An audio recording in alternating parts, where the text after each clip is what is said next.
The Pod Bay Door, a Las Vegas podcast. I didn't take the time to ask, but Las Vegas, it was, the Golden Nugget was just deluged with canines. Dogs, yes. There was a woman wearing, black dominatrix leather teddy, and that was it, man. She was topless, except she had pasties on her nipples. Mm-hmm. And I think, I have, we talk about this. That's fine in a strip club. Go work there. We stayed the night at the Golden Nugget. Now, what night did you say? It was a Tuesday. Oh, okay. This past Tuesday. So it was after the Labor Day weekend. Right. Hold on, I'm a little louder. The Golden Nugget was always kind of the jewel of downtown. It was. Now, I'll give you the whole breakdown in a minute. But I wanted to. Did you go? You didn't go to the Strip. You didn't go anywhere near. No, I didn't go anywhere on Labor Day. No. Okay. I was there. I was working, and I saw. I don't know. The marketing machine that is Las Vegas.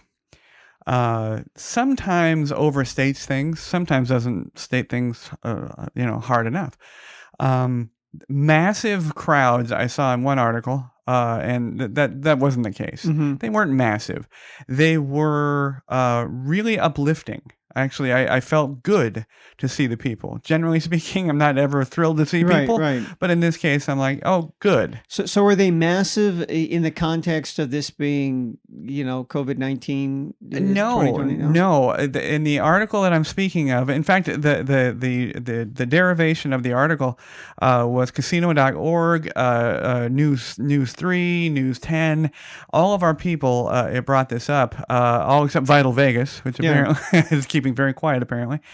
They were all talking about the enlarged crowds, but no. Later on, after the crowds left, yes, there was a large discussion as it regarded how the COVID situation was dealt with, which was 50-50. We'll get into that too. But no, they were talking about the fact that it was, we're going from a ghost town to, oh man, here's some people.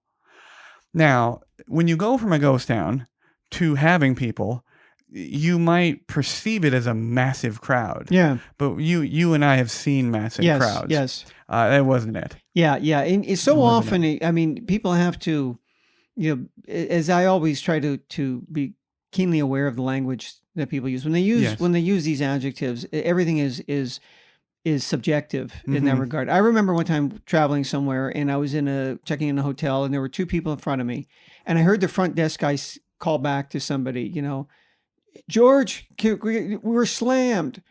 And I laughed at that. There's only two people in line. Yeah, I know. Right? Maybe for them, they're not used to they're used to standing around playing pocket pool, waiting for somebody to come to the desk. So when you have two or three people, oh my God, it's busy. And you and me, it was just like, there's nobody in line. Yes, I agree. Crowds often can be judged almost on a generational level, depending on who's telling you. Yeah. But at the same time, we also are in the age of social media, where all terminology is enlarged, inflamed, massive being one of those. It was a good... And in the era of Trump. Yes. I'm the best ever. That's right. Yeah. Don't be modest. Yeah, that's right. And grabbing things and it's terrible. But the crowds were good. They were good, and I was glad to see that. Yeah. It was short-lived. Yeah. It was short-lived. Now, the first thing that I wanted to bring up to you, I'm sure everybody listening, well, maybe, I don't know, for our international folks, we had some situations here in Vegas that were not necessarily good. It would be nice to say we had really good crowds and everybody left and had a wonderful and thrilling time. But unfortunately, they left in Vegas some problems. Yeah. And I actually saw, on a larger scale, we'll talk about the Wynn and the Encore and Caesars and all the people that had difficulties. But on a smaller scale, I actually did see at the Golden Nugget a security issue where there was a little bit of a tussle. Mm. Now, when I mean tussle, I mean just like a headlock tussle, or No, just two guys that were had some drinks. Yeah. We're not professional fighters, clearly. Yeah, yeah. It was a little awkward, but security took care of it right away. And it wasn't out of O'Shea's. No, it Yeah. was not. So I did see, the tempers flare. Yeah. Where I was at the Golden Nugget. Yeah, yeah. I also saw a lot of passing out. Huh. Lots of passing out. Lots of EMTs. Having people lay down. Well, it was hot. It was very hot. We had then it wasn't. Mm-hmm. Right, it was 115 degrees Fahrenheit on Monday, which is like 45 right and something in centigrade, and then it was 83 on Tuesday. Yes, which was wonderful. 30 centigrade, and then it was smoky on Monday too from the California fires. Yeah.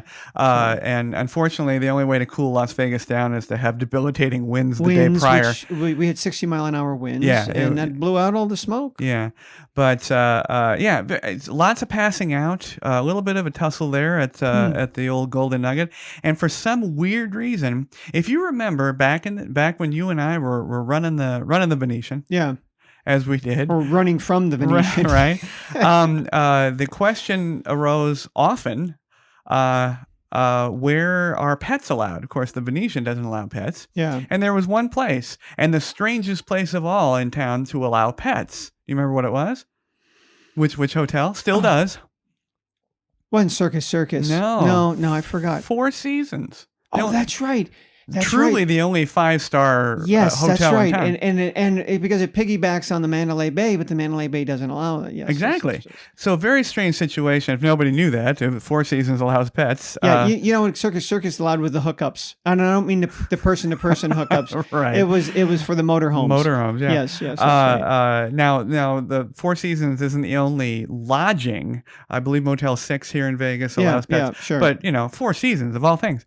Well, I remembered that as we were checking in, which again I'll go through the whole process in a moment. Dogs all over the place. Yeah, large dogs, pit bulls, and little wiener dogs, and yeah, it's strange.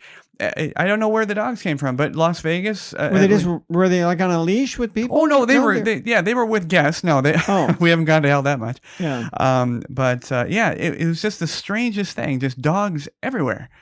With their owners, and I didn't take the time to ask, but Las Vegas. It was the Golden Nugget was just deluged with canines. Dogs. Yes.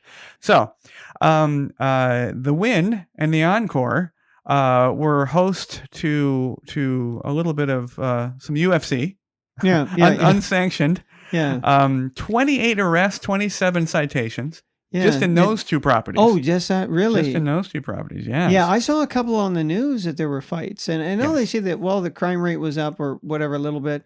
But I think most of that, unfortunately, and it's going to be the same anywhere, is domestic violence because people are locked up at home. I think so. Now, casino.org was the first to come out with this. And, of course, they were immediately attacked. News 3, all the news stations stayed away from the reasoning. Yeah, they do. Yeah. But the casino.org and then all the ones following, they attributed it to the lowered room rates, the lowered airfare, which then lowered the caliber of guests. Yeah, it's white They said trash, it straight out. basically. Yeah. And as I traveled around, it's the O'Shea's crowd got to step up. Basically, we call it that. Yeah. That's what cops have told me about. Yeah. O'Shea's, usually there's a fight. That's where it's going to be. And avoiding profiling and avoiding doing what happens today. In society, from a distance, it looks like the patronage was questionable, but they're human beings trying to enjoy their time in Vegas. And maybe enjoying it too much. Yeah. But then if you ask the Wynn, who's now suing, very interesting, they're suing the individuals. They know exactly who started the problem, and it was a group of individuals, and they're suing them.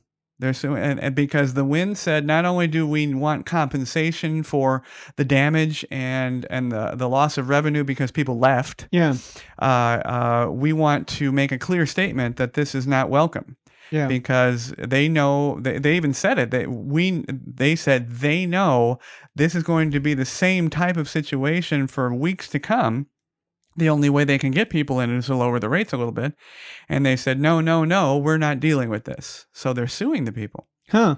Civilly. Yeah. There was already, like I said, all the arrests. Now, this doesn't include the ones, the detentions on Fremont Street. And there's always a lot down there. Always. And Caesar's Palace had a situation, although I don't think it went all the way to an arrest. I think it was dealt with immediately. Because not all the hotels and casinos are open, not everybody had a problem. Yeah. But downtown, of course, is almost fully open. It was. Now, luckily, we weren't affected by that.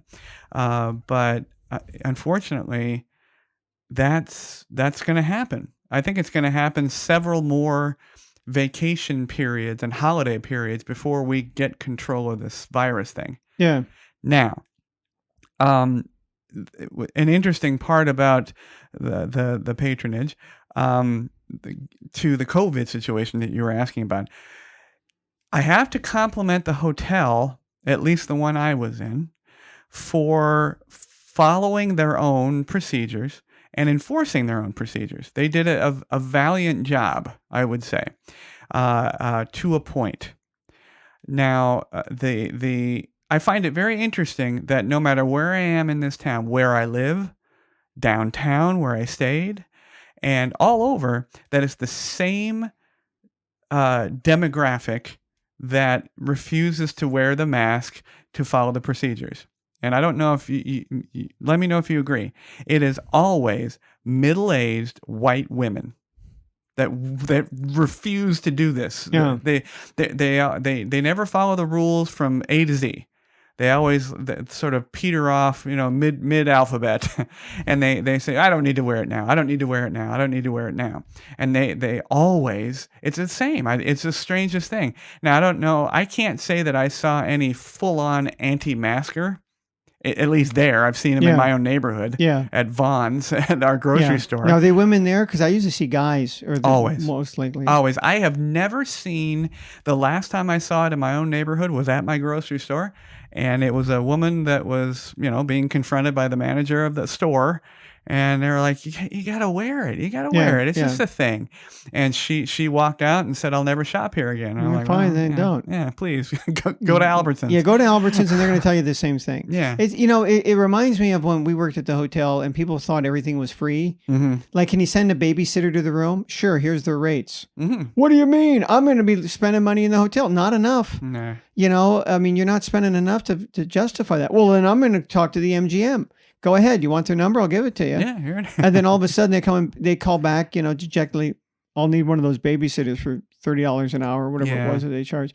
And we did enjoy that second call, didn't we? Yeah, we did. Because, and it goes to this, sometimes you wonder if, when talking about the win, maybe, the Las Vegas Tourist Bureau has a lot to be blamed for that because of the way that they always present the city. Anything goes, what happens here stays here. So people think they can just do whatever the hell they want. We had that case where those idiots killed one of the exotic birds. Yes. Remember that? We can do whatever we want. No, you can't. Yeah. There is a limit. Yes, there is a limit to what you can do. Now, within that, that things are kind of loose.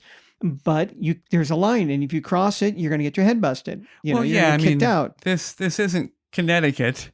But it's also not, Dante's, level of hell.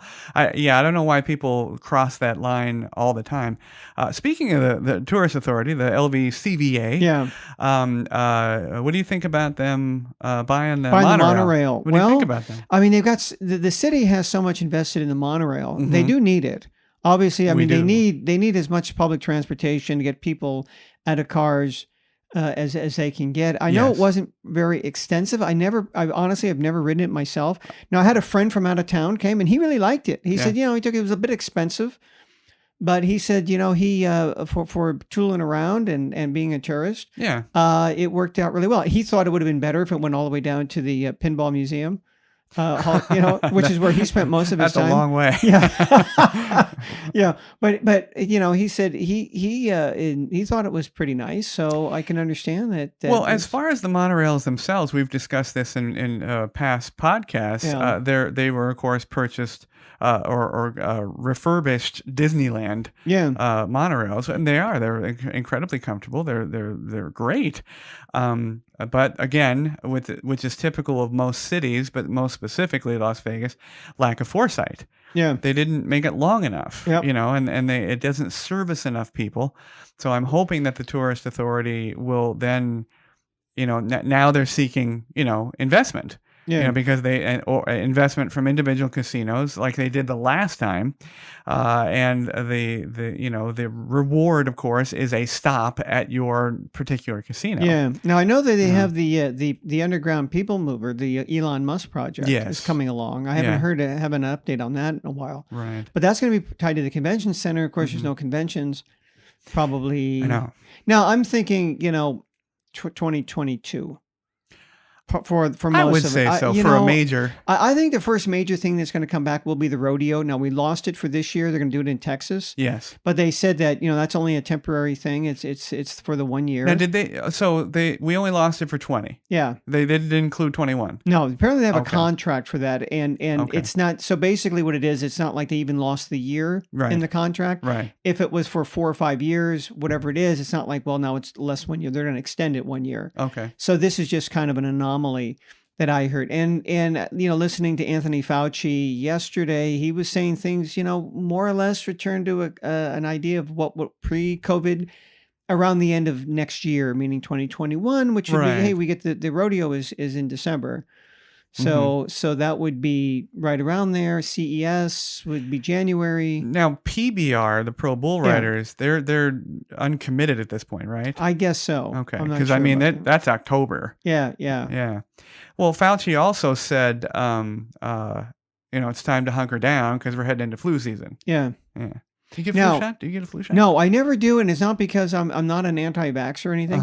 I've never found myself to have the need for it. Okay. I work from home. I don't go out much. Right. But even when I do, I'm just honestly, I don't get sick. Yeah. And and I know that very often it's not necessarily always effective. So it isn't something. I wasn't one of the age groups yet. I wasn't that old, right? Where or had a compromised immune system where I felt that was necessary. Sure. Now I was in the Walgreens the other day, and there was a lady in line at the pharmacy, and she was wanting to get a flu shot. I could hear her. So she signed up for it, and they have a bottle of hand sanitizer. Okay. So she takes a squirt, right? Rubs up her hands like that. She fills out the form, hands it into the guy. He goes, okay, we have to get somebody to give you the shot. She takes another squirt of the hand sanitizer, wipes it down. And so she's waiting there, the guy disappears. So 2-3 minutes go by. I watch, she takes a third squirt of the hand sanitizer, and the guy says, okay, there'll be a couple more minutes because, you got here, right? Take a seat. We ready? So she sits down. 3-4 minutes later, I saw her. She got up, not because she was ready, to get a 4 squirt of hand sanitizer. Yeah. And it's just like, okay, well. Now, speaking of hand sanitizer, that'll sort of transition us to my experience at the Golden Nugget downtown. Hand sanitizer stations were few and far between. Okay. And if they weren't few and far between, they were poorly identified. Oh, okay. Almost like the water fountains then. Yes, exactly. Or clocks. But almost the same problem that Disneyland or Disney World, addressed. Yeah. They integrated their stations so well, like Disney is known to do. They're really good at it, to the point where you didn't see them. Yeah. You're like, it's got that no see 'em green on there, and it's sure. Themed. Looks like it was always there. Exactly. And so, but a change machine. That's not the casino's problem. I believe they just didn't have enough. Now I have to say the ones that I always brought my own. I bring my own little thing, but the ones that I used were filled.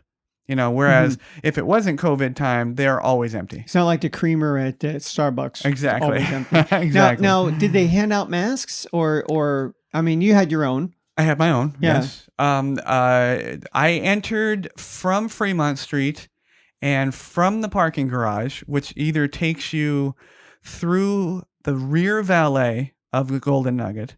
And Fremont Street, of course, takes you, from the canopy show area in.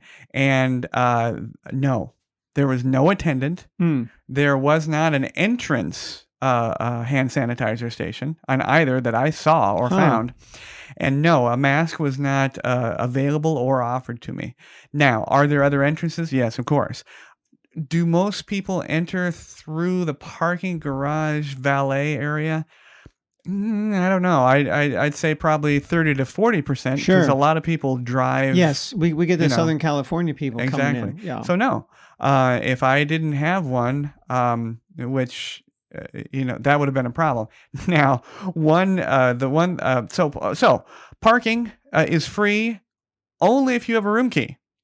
Oh, so Golden Nugget charges for parking at their parking structure. Still. Huh. I don't know if it's still, but now they do. I don't know if previously they did. Yeah. But right now, room key free. Otherwise, no, you pay for parking. Now, I parked the car. My family who was visiting, they were already there, so I was coming back at another point in time. I parked the car. Went down. I opened the door to the stairs to bring me down to the street level to go in through the Golden Nugget valet entrance. Just as the door shut, I realized, I forgot my mask. And I turned to see a sign that says, no re-entry for the safety of our patrons. So I then had to go all the way down to the ground, all the way to the elevator, all the way back up to level 4, and all the way back to my car for the mask. Yeah. That's the COVID fun here in Vegas. So I don't know if that's a good or a bad thing that they're doing, but they clearly, you were saying this door is going to be locked behind you because of, well, now I have to say, now that I think about it, it could be for the safety of our patrons, meaning that undesirables are then not allowed to get in through the stairs. But they also had a picture of a mask right next to it, so I'm not quite sure. We'll see. So room key for parking at the Golden Nugget, you need that. Check-in. As you had mentioned, the staffing very low. At the time that we checked in, there was one agent and approximately 15 people checking in. Ouch. It was painfully slow. Because, and the woman was, she was, knew what she was doing. She was not new.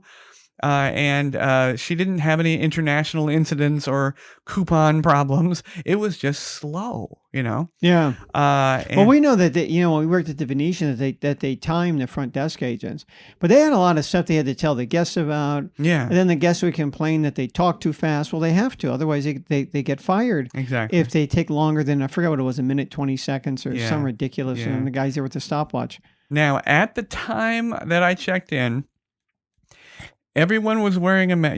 You're told right in the beginning you got to wear your mask. There is signage from the parking garage all the way to where you're going. However, as I was leaving, I noticed that there were 2 parties of 4 at the end of the line that were not wearing masks. Nobody was approaching them. Probably nobody saw that because, again, staffing is low, which means security is going to be understaffed. Yeah. And nobody saw it. So. And that was the same throughout the casino in general. And because there are some problems with the knowledge of mask procedure within each different casino. The Golden Nugget is you have to wear it 100% of the time with some notable exceptions. Even at a slot bank, you have to, if you have a drink, you take a drink, put your mask on. So it's drink, mask, drink, mask, drink, mask. The only time that changes is if you, and I'll go through this at the end here, if you're waist high or more in the pool, in the water, you don't have to wear the mask. Or a snorkel. Or at the restaurant. You can, because they're distancing at the restaurant, you can then take the mask off for your entire experience at the restaurant. Otherwise, you got to wear the mask. So, one thing that I found kind of sad, and maybe they're on staff at different hours, I don't know, but there was no bell service, which which means that you have to take your own luggage, which is not a big deal, but that makes sense because they don't want everybody touching the luggage. So no bell service. Now, when we were given an upgrade Now, the Golden Nugget, like you said, was a notable property, has been for a long time. It used to be Steve Wynn at MGM Resorts. They had And some nice restaurants in there. They had an very Italian nice. restaurant. I can't remember the name. It's still there? It's still there. Oh, It's nice. expanded now. All right. We there was Lily Langtree. Remember that? That was the Chinese restaurant. Right. I believe that's gone now. Oh, okay. Yeah. We ate at the Mexican Cantina, which I'll tell you about. But the room was one level upgrade, which we didn't ask for, but it was. And it was spacious. It was a king bed. All the amenities that you expect in a room. No refrigerator. No honor bar. And everything was clean, and it smelled clean. It did not smell of cigarettes. Everything looked fine. It clearly had been dusted and vacuumed. So as far as a normal cleaning, yes. I don't know about COVID cleaning. I really don't know what they do. But then upon further inspection, it was very rundown. Very rundown. And definitely when I saw a non-upgraded room, I thought to myself, oh gosh, if this wasn't for free, I'd be kind of mad because it just wasn't enough. Now, when I say spacious, the Venetian, when we worked there, that was their bread and butter. They used to say we had the largest room and there was on a plaque. the planet. Remember, I got a call from some game show asking if we could prove that because they wanted to have that as a question. Yeah. And I said, there's a plaque there, and I'll take a picture of it and send it to you. Now, square footage, of course, I didn't snap down a tape to figure out the square footage, but it was a nice, large room, definitely not claustrophobic. It's not like staying in New York or in Europe. It was a beautifully large room, but it was very run down, rust in the tub, and so on and so forth. Who owns it? Who owns the Golden Nugget now? I believe the MGM Resorts International still owns that. Yeah, there's still a property under their umbrella. Now it was sub $100 a night. Oh, okay. So it crested over $100 after all the taxes and fees, which still exist. They still had a resort fee. They had taxes. They had a city fee. They had everything. So I mean, whether they did in the beginning or not, they are absolutely back to normal. They are charged. It is expensive extras. So I mean, if you're at $99, you're looking about $120. Yeah. Now again, at $100 a night. Oh, I don't know. How does that strike you? I didn't ask anyone, but considering a couple of things. One, the location, right? It isn't the Strip. It isn't. It isn't the upper part of town. Yeah. So you're downtown. You've got Fremont Street and a bunch of other hotels, and that's it. Yeah. And not even it isn't even the touristy hotels that you go to. Let's go to Mandalay Bay and look at the pool or the Shark Tank, or let's go to the Paris and see the Eiffel Tower. Yeah. Whatever, or the Bellagio Fountain Show. There's Fremont Street experience, and that's it. And I guess if you're into the zip line now, they have that there. And there's Binions. There's a few things you can look at. Right. But you can pretty much do that. And I always tell people that come to Las Vegas for a few days. You can go down just to see the Fremont Street experience. Sure. And is it worth a cab ride down there? No. But if you have your own car, why don't you drive down there? Because what's really cool is to drive down there because it's like a time machine. You hit all those old. That's a great drive. 50s motels that are there, and they haven't updated and changed anything. They got the marquee out there with the letters on it, one's sideways or falling off. The wedding chapels. The wedding chapels. It's a great drive down there. Highly recommended by owner. Highly recommended by owner. Yeah, that's right. And drive-through wedding chapels. And who got married here? And they'll say something like Carol Lawrence. And people today say, who the hell's that? Right. Edie Gourmet and who? Yeah. Now, as I walk through the casino area, of course, expectedly, very sparse because it was post Labor Day. Yes. Post, it's the hangover day. Fights, basically, everybody's gone. Exactly. There's just there was blood and tears on the losers. Right. There were some hangers on, but it was very sparse. Virtually no one at live gaming. Except at craps. Craps tables are always very popular. How do they deal with the handling of the dice? Do they bring in new ones or spray them? I watched a couple of rolls, but it was the same guy, and the stick gave the guy the dice twice, and the no hand touched the dice while I was watching, except the roller. Yeah. And but the table was full minus the hooks, and they were all wearing masks, but there was no other guards. There were no plastic guards between the stations, which would be almost impossible. Yeah, you have to have. Yeah. He's not going to be throwing the dice. Right, and people were having fun. It was a dice game. I mean, it was people always having fun at the dice. Blackjack. Game. They had full guards between players, plus a guard between you and the dealer. Oh, and a little tiny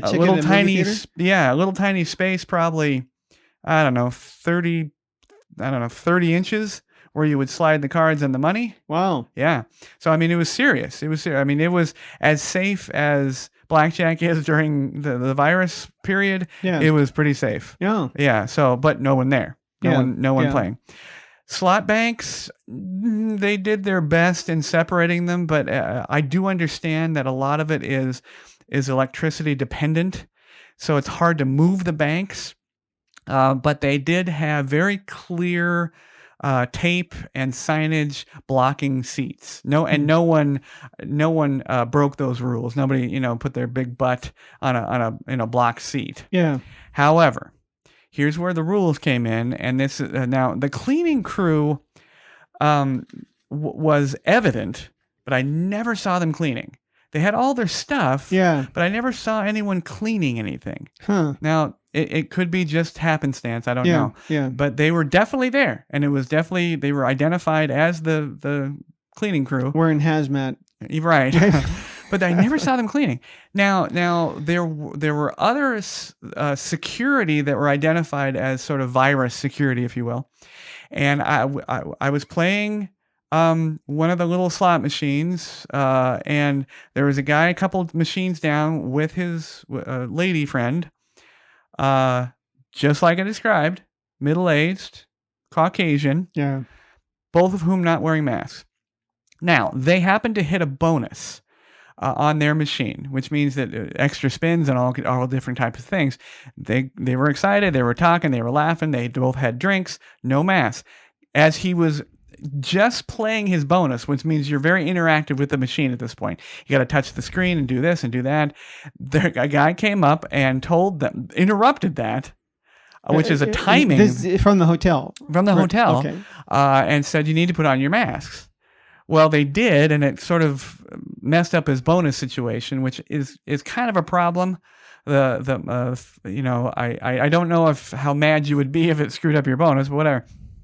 They put on their masks, and I think they specifically put it on just over their mouth, as a thumbing their nose, if you pardon the pun, to the guy, and then immediately took them off when he left.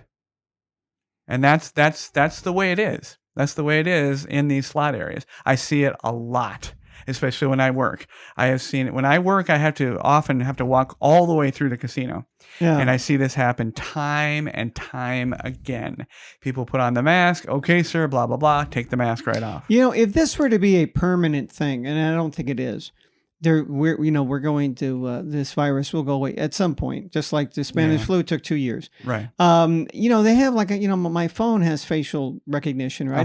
Now, if I'm wearing a mask, it doesn't recognize me, so I have to use the PIN number. But they could easily adjust that so that it will only recognize faces that are wearing a mask, for example. So I could see where, if this were a permanent thing, the slot machines could have some type of feature that if you're not wearing a mask, it doesn't work. You put the money in it, and it basically just gives you a finger and says, "Fuck you, put on your mask to play." Otherwise, we're keeping your money. Right. So put on your mask, and now you can play. Take the mask off, we're shutting down. Yeah, it's discouraging because it's so simple. Yeah. And honestly, it's not like you're outside digging a ditch and they're saying, keep your mask on, and you're dying. Yeah. You're in a air-conditioned casino, you're having fun, you can have a drink. But man, I'm telling you. And the other thing that's disturbing, Jamie, is I saw, according to a poll, And it was one of the major ones. It wasn't one of those moronic, Fox News, but they only poll their listeners or what do you think? Go to our Facebook page and Right. That 23% of the people said they're not going to get a vaccine. We'll get the vaccine for it, even after it's been proven like, okay, this one works. It's not like you're going to die from it. Yeah. The vaccine's not going to kill you. Quarter of the population. No, I don't need that. Oh, I know. And there's going to be a large number of the population that are going to be the anti-mask vaxxers. Yeah. They're going to be against masks, against the vaccine for the virus, and they're just going to be out there, well, and if it was just okay, we're going to protect you from this virus, it's not contagious. If I'm just saying, making this up, if it's not contagious, then fine, go ahead and take your chances and die. But the problem is you can infect other people. That's what's so so brilliant about this as a virus, as an organism. Yeah, is the fact that most with the flu virus you have to be sick, show symptoms to be contagious. Here you don't. Yeah. So from an evolutionary point of view, that's a stroke of genius. Yeah. Because that way it can infect, and the fact it isn't as deadly as the Spanish flu. Right. I noticed as our numbers went up, so did the recovery rate. It's 91% here, which is still lower than many places of the world, but it's still most people are recovering who do get sick. But still, right. And our numbers are starting to fall. We were here in Clark County a few weeks ago, about 1,000 a day. I mean, that was kind of a peak, right? And then it was 800 or whatever, and it's been down to about 250, which is still a lot. Yeah. But if you can trust the numbers, and then what's going to happen in 2 weeks? Right. After this holiday, we'll find out if it goes up. And of course, a lot of people, even these idiots at the slot machines, probably are not from here. They're probably not locals. It could be. But they're going to go back to wherever they're from, and who knows? Yeah. And though if they are tested positive, then they're going to test in wherever state they're from. Right. Exactly. Yeah. So as I mentioned earlier, we ate at the Mexican restaurant there. It was excellent. Oh, good. They opened late, actually 4:00. And it was cantina style. It was very nice. Everybody was masked up. We had a lovely server, and she did a great job. Everybody was very pleasant. Now, I have to say, everyone involved with the Golden Nugget staff was very pleasant. Yeah. They weren't trudging around. I gotta wear a mask. Yeah. Poor me. Yeah, they were pleasant to the point where you almost could assume they're like, oh God, thank God I have a job and somebody's actually coming to this place. Yeah. So they were very good, but it was clean. It was good. The food was tasty. Drinks were plentiful and large. So good job, Mexican restaurant. Then we went to the pool. Didn't plan on swimming or anything because I wanted to see what was going on with the pool. Now, they have a very small pool complex, but it's very nice. And that's where I heard the rule about waist up water, then mask is gone. But if you're on the pool edge, whether you're waist up or not, you're supposed to wear your mask. Now, nobody was doing that. I kind of understand that because I was just like, oh my God, that's a tough one because you're wet and you're trying to have a drink and so whatever. But most people weren't wearing a mask, even the ones that were suntanning. Yeah. Now, are you going to suntan with a mask on? That's a tough call too, because then there's a whole bunch of problems with the tan on your face and everything. Yeah. And I wonder when they say up to the waist. Now think about it. If you're in the 4 foot of water, if you're 5 feet tall, you're up to your chin. Right. Almost. But if you're 6'5", so it's just like, wait a minute, that tall guy, he needs to wear the mask, but the other one doesn't. Right. Yeah. So I get where they're coming from. But there was a lifeguard. There were servers. There were guards. Everything was normal, and and everybody was pleasant. And then I was approached by one of the servers, a lovely young lady, and she starts telling us about the VIP pool area, and I wanted to see it. And it was a second level, and where there are the VIP cabanas and then the private pool. So it was $85 for the cabana, and which gave you access to the private pool, or you could pay less for the cabana and didn't have access to the pool. You had to go down to the first level pool. Not many people up there, but there were people there, and it was very nice. And if you want to get away from the crowd, may it be virus or you just hate crowds, really nice. I mean, it was a small pool, great for suntanning and everything else. So I highly recommend that, the Golden Nugget. Yeah, because the places on the Strip, you get a cabana there, like Mandalay Bay. You'll pay more for the cabana than you did for your room. Yeah, for sure. And you're right in the thick of things. It's not like you're exclusive, But I have to say, overall, I would give the Golden Nugget. I don't know, how do you want to rate this? In what scale? I guess I'll use 1 to 10. All right. I'll give it a solid 8, but it definitely loses 2 for just amenities in general and just overall feel of the hotel. And I think that with the massive crowds that maybe they had, and then the ensuing crowds after the holiday, they were understaffed, and I don't think they needed to be. Yeah. I'm not the bean counter over at Golden Nugget, and I'm not the person trying to save money through all this, but I'm telling you, it took, on a non-holiday Tuesday, it took us 50 minutes to check in. Oh. And the Venetian, after we got through the madness, and this happened every time I start on a Thursday, because I start Friday. My days off are Wednesday, Thursday. Come in on Friday. And sure enough, because we have, 3 o'clock check-in, I start at 3. I would get there. Without fail, somebody comes up and goes, "Do I have to wait in that line?" I thought, well, every time. If you want to check in, yeah. Yeah. "Oh, I'm not about to wait." Well, then don't. Come back later. Yeah. And I told him, I said, it looks big. I mean, there's I counted like 35 people in line. Yeah. But there's 15 desk agents. Right. And it only takes them, I already know it, 1 minute, 32 seconds to check somebody in. Yeah. So do the math. You're only going to be in line 5-10 minutes. Yeah. Shorter there than it is for the taxi ride. It just looks bad. Yeah. But the line really moves. But you're right. When you only have one agent and you have 10 people in line, well, then it may not seem that long, but you only have one agent, and it's going to take you a while. But yeah, that is ridiculous. So I would give the hotel an 8, which is a good score. Yeah. It's a good score, especially for downtown. I would give the casino 6, but that's tough. I'm going to give a casino a 6 because of some, overlooking some of the rules, not really providing correct exposure control, and just general fun level of the casino. It just, there were attendants, there was security, but there was no effort made, in very much, there wasn't any interaction. Now that I know that's due to the virus. They don't want people interacting much. But the people that I had to interact with, they were very pleasant and went out of their way to be pleasant. When you're in the casino, you're sort of on this island all by yourself. Yeah. And right now, I think is the time to make it fun for people. And it wasn't fun. It wasn't fun. I saw something on the news yesterday that made me laugh.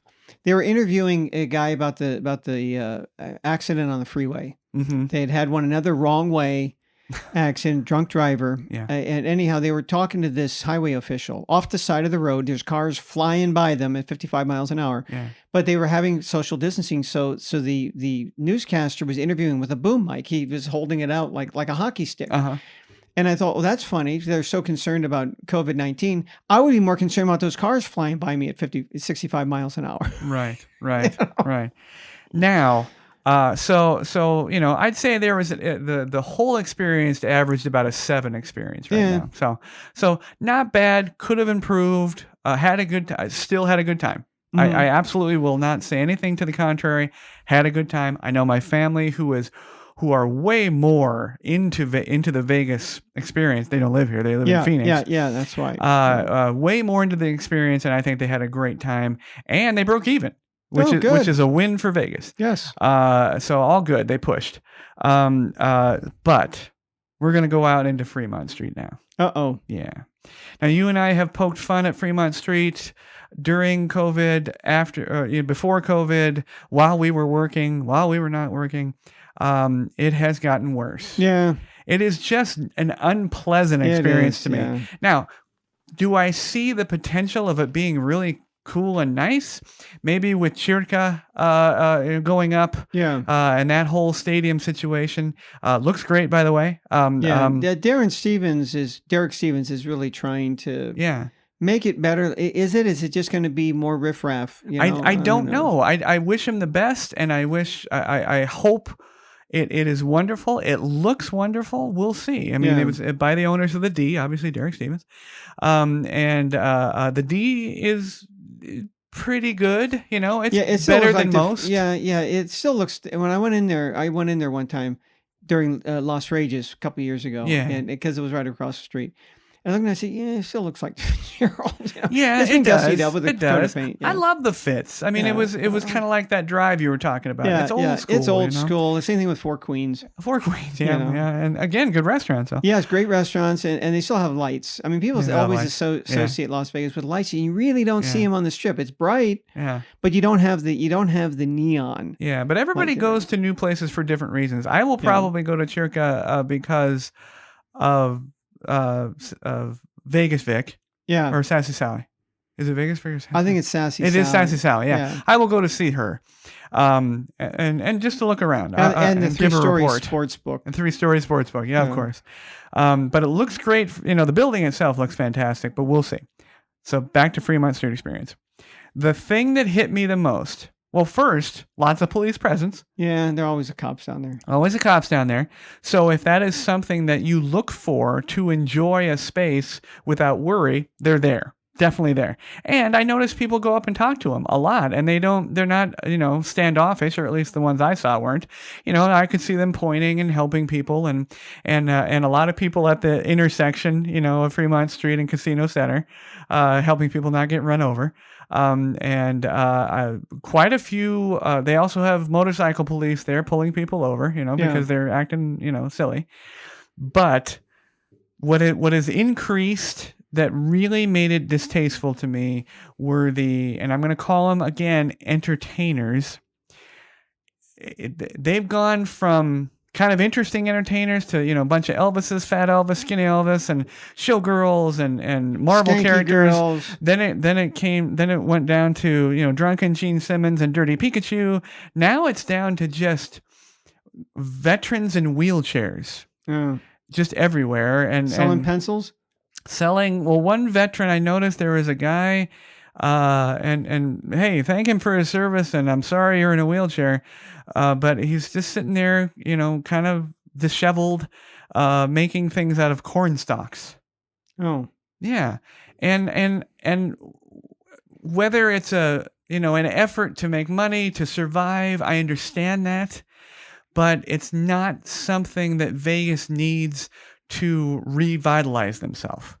I think Fremont Street, if they would, if the elders of the Fremont Street Experience would take a look at the overall situation, that is the first thing. You got to make Vegas the package a really beautiful wrapping. And downtown is the problem. That's the problem. Yeah. We don't look like a beautiful present that needs to be opened. Yeah. We look like a brown paper bag. Yeah. And I noticed that from some of those so-called street performers too. One time I was down, there was a woman wearing, black dominatrix leather teddy, and that was it, man. She was topless, except she had pasties on her nipples. Mm-hmm. And I think, I have, we talk about this. That's fine in a strip club. Go work there. You're out in public. I don't know. There's certain things and the same thing with that. It's, I remember when I was, it lived in San Francisco, there was a guy with no legs, and he was on a cart with the little pegs that he would scoot around on, and he would sit out in front of Macy's or sit, or however whatever verb we want to use to describe. He was on his little scooter there, or his little skateboard, like a skateboard. Eddie Murphy and Trading Places. Exactly. He was that guy. Okay. Agent Orange, right? And he would sell pencils. It had pencils, 5 cents. And I remember I walked by there, and my niece was like 6, 7 years old. She said, why is he selling pencils? I said, well, look, he doesn't have any legs. He's just, and she said, yeah, I get that. But why pencils? Mm-hmm. Why not something else? Right. Because people walking downtown shopping probably don't need a pencil. Mm-hmm. And that's a good point to make. I don't know why he was just selling pencils. And it kind of almost became, it's one of those kind of jokes, or one of those cultural references. I think that is generational. We say, I'm not worth a shit anymore. All I'm good for is selling pencils. And I know exactly what they're talking about. I don't know if people, people today would get that reference, but I know exactly what they're talking about, the Eddie Murphy type guy who we used to see. So here, now it's corn stalks. Well, I absolutely recognize that I am not seeing the Fremont Street experience in a non-virus situation. And I understand that everything is several notches down because of that. Yeah. People that maybe have some clever, outfits that could entertain the public maybe aren't coming because of the virus. But I have to say that this has been an ongoing problem, especially for people that live here, that sometimes enjoy going down to Fremont, that sometimes go down with incoming family or friends that want to see all the stuff. And it has nothing to do with children. People always say, my kids don't want to see that. No, we don't want to see that. When I was a kid, I did. I mean, I wanted to see the topless girl. But freak shows are usually enclosed, exactly. Ripley's Believe It or Not kind of situation. Yes. I'm all for it. Now, I would rather it be thematic, showgirls and Elvises. Yeah, exactly. It should be related somehow to Las Vegas. I'm sorry, Gene Simmons. Go to Sunset Boulevard in L.A., Right? Go there. Gene Simmons and Kiss don't have a reference to Las Vegas. If you want to do the Rat Pack, you got a couple of guys want to get together. Hey, that guy looks like Sammy. And we should take a cue from LA. They regulate them. Yeah. And Frank, there's a guy who looks like Sinatra. And I understand that there are some Marvel things coming into town and being established, and DC. So I'll give you a Spider-Man. Yeah. I'll give you a Thor and an Iron Man, Or even from The Hangover, the guy who had the Zach doll Galifianakis. Yeah. I'll give you that, because, if you can hook yourself into Vegas some way, great. Yeah. But no, not what I saw. Yeah, and not a dirty Pikachu either. Pikachu. Yeah. No. And it was sad. That's the only word I can come up with. It was just sad, and I didn't want to see that. And you don't want to see that when we're trying to pull up our bootstraps and get back in the game again. You don't want to see sad. You want to see fun. And they've been trying to hawk downtown as being this improved. They've cleaned it up. No, they haven't. It's just they've changed it. They changed it, but it's still a shithole. Yeah, I mean Tony Hsieh, who's now retired at 42 years old. Of course, windsurfing with he's got a hell of a lot more Obama. money than I do, but I got more hair. That's right.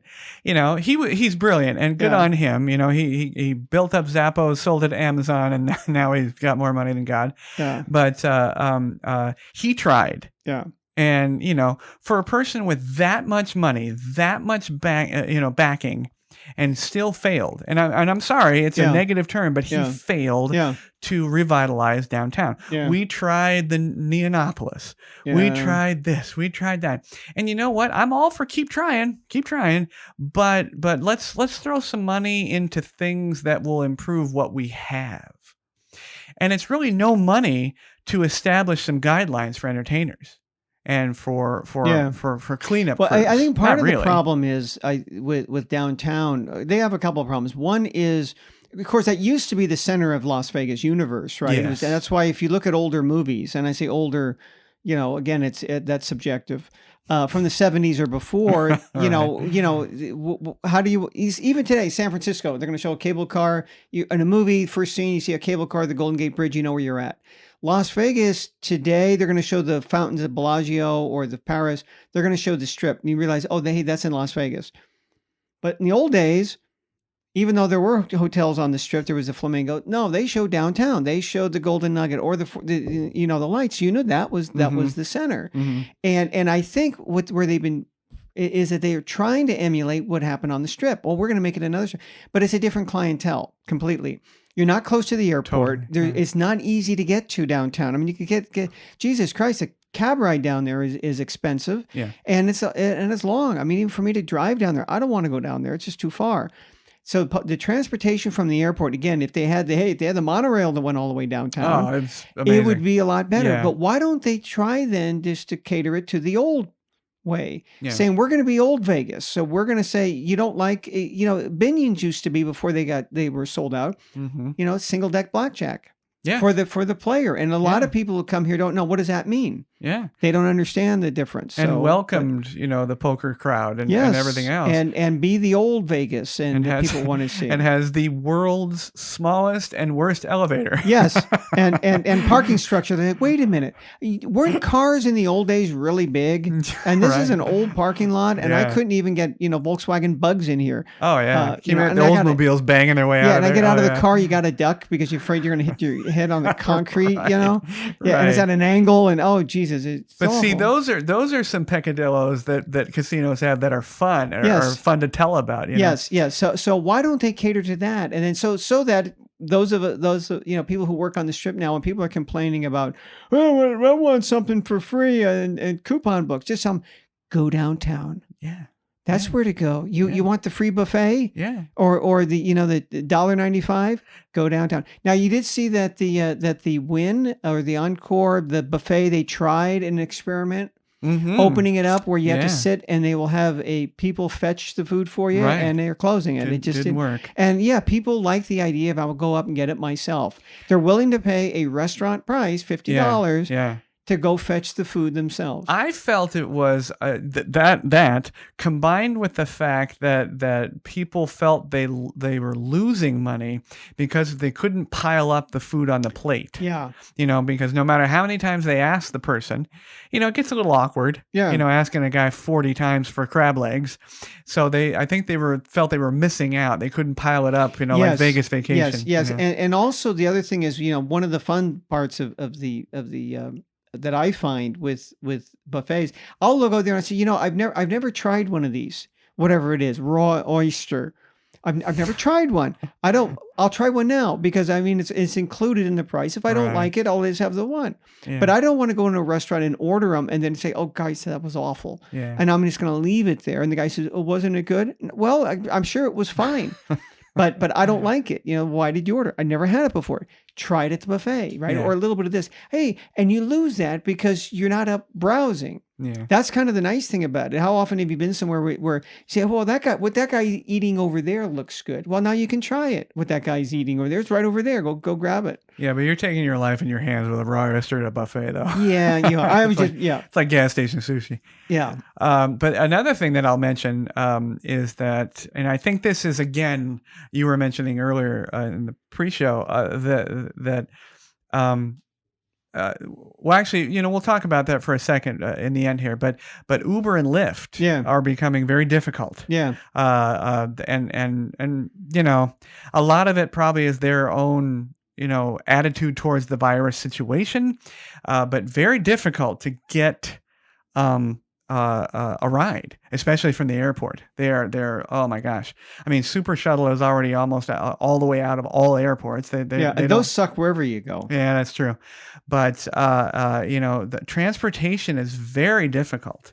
But to what I was saying, I had sent John an article by a gentleman who ran a Vegas blog. Yeah. That is now gone. He has admittedly retired it. Oh, is that right? That was last, okay. In the article, I believe he mentioned it at the very end. He said, thank you for all of your support, but I'm ending this because and this is where he ended it by saying, I'm ending this because there's no reason to come here. Now, I have been accused of being negative. Yes. And I have had people apparently stop listening to the podcast because we are negative. Well, and what did I say earlier about when should you come to Vegas? I was saying maybe next year. Yes. Well, it looks like maybe that was maybe optimistic. Yeah, well, I don't know. Early next year. And having just enjoyed Vegas a little bit, a little microcosm of what Vegas has to offer. Maybe they'll be ready sooner. Maybe fall. I don't know. We're already in the middle of September, so we're talking a couple of months. With the heat gone makes a whole world of difference. Yep. I don't know about the whole flu thing. We'll see. We'll see what old Fauci says. Well, the nice thing, they're looking at Australia because of the where they're located. Mm-hmm. They just came out of their flu season because their winter months are our summer months and what have you. Right. And they had record low numbers because of the fact people were wearing masks for COVID. Right. Well, guess what? The masks aren't just COVID specific. It's flu specific also. Right. If you follow those guidelines, you're not going to get the flu either. Yeah. So that's good news, particularly for older people, because that's who it tends to kill. So back to the article. Yeah. Because it's now defunct, I'm not even going to say what the article is. Well, actually, you know what? Maybe I should. Yeah. And there were certain things. I mean, like I'd mentioned earlier, you have to take what he's not even an honorary native. He's only lived here a year and a half. Yeah. So unless you've been here 5 years, I'm going to take what you. Now he did have a few, and he mentioned about flying in and how the airlines are. Well, you're going to find that where you fly in anywhere. Okay. That's just not. All right. So I will give him credit, because he wrote stuff, and he put himself out there like we do. He doesn't kowtow to Vegas is wonderful. Yay. Yeah. But I have to say, he took it a big step beyond you and me. Yes. And doesn't live here. Yeah. Or, he only lived here. And like I said, the thing about the airport is like, you're going to find that anywhere. Yeah. And the violence, then he was quoting where cops were saying, well, it's gone up slightly. But again, a lot of it is domestic violence, whatever, that does not affect the tourist trade. Now, what we saw this weekend absolutely is different. Does. That's different. But yes. I think that came out after he wrote this article, right? Yeah. Yeah. He didn't write this just a few days ago. No. It came out before that. Yes. And and people, this absolutely affects tourism and people's reflection. But I also heard people just man on the street say, well, this is the type of thing to expect when the Raiders come. And I was like, wow. Yeah, that's quite a statement. Well, yeah, we were thinking the same. I mean, I remember I'm from the Bay Area, so I know what Tony Rome, he's kind of the Howard Stern of sports, commentators. Right. One time I was in a car and I had the radio on and he was there and he made me laugh because he was saying, this was years ago. He said, every jail in the United States, everyone, you has a Raider fan locked up right now. He said, that's just the way it is. He goes, you find some place, there's a town drunk. There's a drunk tank. There's one guy in. Hey, you like football? Yeah. What team do you like? The Raiders. Yeah. And that's just always been their attitude for that. Now, is were these people coming here Raiders? They weren't playing this. Who knows? But is there a possibility? Sure. I mean, we tried NBA exhibitions. That went badly. And it always ended up being a huge problem with the MGM Grand, which, we tried big boxing matches. Those end badly. Biggie and Tupac, that ended badly. It's a problem. Okay, here. Vegas Unfiltered blog, and the gentleman's name is Sam Novak. And as John said, he's not a veteran. He's only here a year and a half. His title for his last blog entry, self-imposed, Las Vegas 2020 is a violent post-pandemic wasteland. It's time to stop pretending otherwise. And the Sin City you knew and loved is gone. No, I'm sorry. Know and loved has gone a little bit Mad Max and a whole lot of Resident Evil, which is really funny. Yeah. Now, and at the end, as I said, he said, there's absolutely no reason to come here. Now, there at no point have John and I ever said there's no reason to come here. We have said rather smartly, hey, maybe not right now. Yeah. Because A, you're not going to have a lot of fun, and B, we don't know where we stand with the virus. Even when there is no virus, there are times, if you don't like the heat, don't come in the summer. Come some other time. If you really love the shows, and I really want to go to Las Vegas, I want to see 5 shows. Don't come in December. Because a lot of the shows are on hiatus, right? They go dark. Right. They go on vacation. So don't. That's another time not to come. And then the other thing is, a lot of our people that we get, we're talking about the dregs that may have showed up over the weekend, used to be, of course, the convention trade. Yeah. So you do get people that tend to be, hey, for them to let their hair down isn't much. Right. Right. It's kind of like Gene Wilder in those movies he made with Richard Pryor. Right. Oh yeah. When he's trying to act hip. Yeah. It's just like, okay, well, he's always a nerd. Right. Yeah. Yeah. So do I agree with this with Mr. Novak? No, I don't agree with him. I think he probably had a lot of pride in his city and has seen it gone, way downhill, and that's fine. It has gone way downhill. It was going downhill prior to the virus. Yeah. The virus just pushed that final button and really committed us to, being, downtrodden. But no, I don't think that it will never come back. I think it's going to come back strong. completely different, like it always does. She will revitalize herself in a different way. Yeah. And hopefully shed all the silly crap that they were trying, before the virus. But I don't know. But my experience at the Golden Nugget, and I think my experience with the town in general, was a solid 7. Mm-hmm. No lower. You make of it what you will. My experience was a 7. There may be some people coming in. I know that quite a few of the podcasters that we're familiar with, that we've connected to, are coming. Well, this will be after they come, but they're coming right now to enjoy. And this is a good time to come, to avoid all the silly, crowds. But massive. I'm sorry. Massive crowd. Yes, I got to be massive crowd. But no, Mr. Novak, I think, is a little defeatist.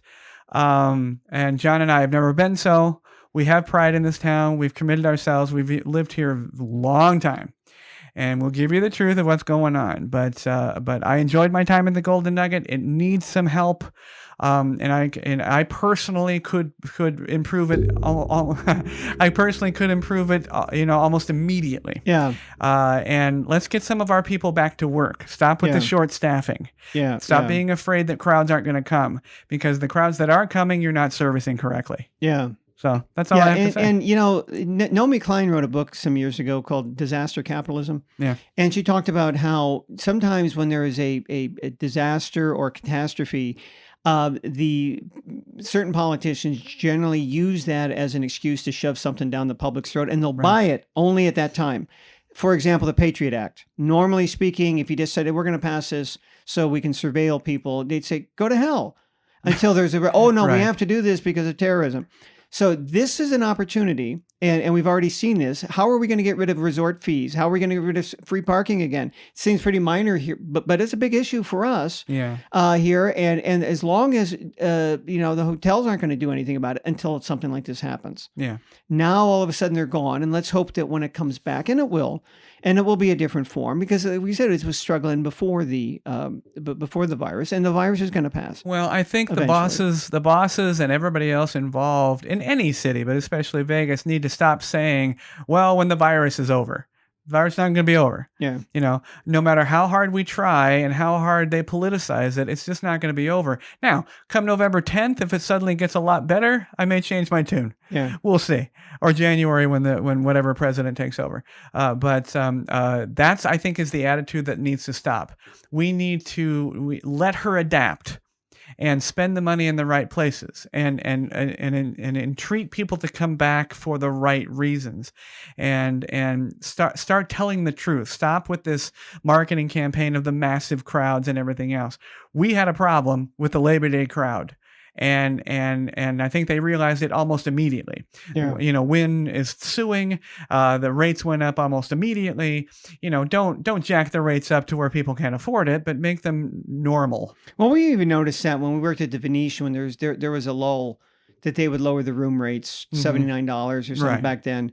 And then we had people. That's when the ones were coming in asking for the coupon books and where they could hook their trailers. And they didn't tip worth a shit. And then they were always angry because the food court was expensive. Yeah. And all the restaurants were expensive and ripoffs. Yeah. And where could they go? And you could tell them, well, I could tell you, the restaurants across the street, and they're going to be just as expensive. Right. Because you belong downtown or someplace. the Vegas you want isn't here. Yeah. Sorry. I remember we used to joke, they have hookup with Bellagio, right? Yeah, go over there. Yeah. Go over there. Either way, I had a good time. I think my family had a good time. And, there's some problems to work through, but Vegas will work through them. So I hope people like Mr. Novak and everybody else that's giving up on Vegas stop doing that and make an effort. But hopefully I'll be able to do some single night stays at a few more. I'd like to see some comparisons. but interesting downtown. That was a good representation of downtown, I think. Yeah. But hopefully you guys will have some questions. If I didn't cover something, if you have any questions regarding my stay and our experiences with the Labor Day weekend and everything else that's happening in Vegas currently, please send the questions across in whatever format that you want. The podbaydorlv@gmail.com if you want to do that. But John, I had a great time. I think it was interesting. It's always been interesting. Vegas is crazy. Not that I don't enjoy a dirty Pikachu every once in a while. You know? Yeah. But for John, this is Jamey, and we will see you very soon.